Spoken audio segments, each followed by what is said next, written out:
इस वीडियो में हम काल के बारे में पढ़ेंगे। काल यानी समय। परिभाषा क्या है इसकी? क्रिया के जिस रूप से कार्य के करने के समय का बोध हो उसे काल कहते हैं। काल के कितने भेद हैं? काल के 3 भेद हैं, वर्तमान काल, भूतकाल और भविष्यकाल। वर्तमान काल कैसे कहते हैं? क्रिया के जिस रूप से चल रहे समय का बोध हो उसे वर्तमान काल कहते हैं। वर्तमान काल के कितने भेद हैं? वर्तमान काल के 5 भेद हैं। सामान्य वर्तमान काल, तात्कालिक वर्तमान काल, पूर्ण वर्तमान काल, संदिग्ध वर्तमान काल और संभाव्य वर्तमान काल। सामान्य वर्तमान काल क्या है?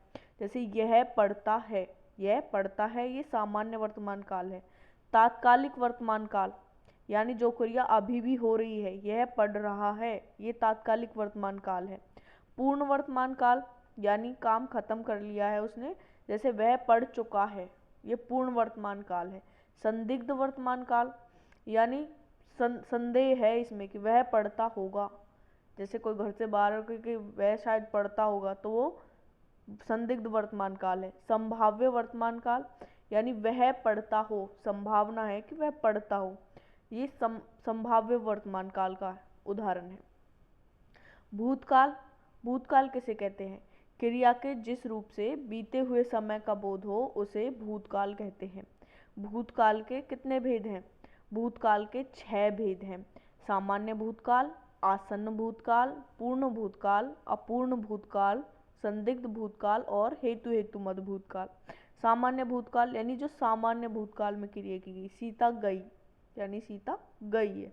आसन्न भूतकाल, आसन्न यानी रिसेंटली जो काम हुआ है, सीता गई है यानी सीता अभी अभी गई है। पूर्ण भूतकाल यानी क्रिया हो चुकी है, सीता गई थी।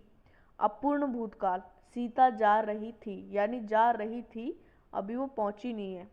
संदिग्ध भूतकाल यानी सीता गई होगी, शायद गई होगी। हेतु मत भूतकाल, भूतकाल क्या होता है? क्रिया होने वाली थी मगर हुई नहीं, उसे हेतु मत भूतकाल कहते हैं। जैसे सीता जाती मगर गई नहीं, तो वो क्या हुआ? हेतु मत भूतकाल। भविष्यकाल किसे कहते हैं? क्रिया के जिस रूप से आने वाले समय यानी भविष्य का पता चले उसे भविष्यकाल कहते हैं। भविष्यकाल के कितने भेद हैं? भविष्यकाल के 3 भेद हैं। पहला सामान्य भविष्यकाल, संभाव्य भविष्यकाल और हेतु मत भविष्यकाल। सामान्य भविष्यकाल यानी सामान्य भविष्य, राम पढ़ेगा, ये सामान्य है। संभाव्य भविष्यकाल यानी संभव है राम पढ़े, संभावना है, जिसमें संभावना व्यक्त की गई है भविष्य की। हेतु मत भविष्यकाल, इसमें क्या होता है कि इसमें एक क्रिया का होना दूसरी क्रिया के होने पर निर्भर रहता है। जैसे छात्रवृत्ति मिले तो राम पढ़े, यानी अगर छात्रवृत्ति मिलेगी तो राम पढ़ेगा, नहीं मिलेगी तो नहीं पढ़ेगा।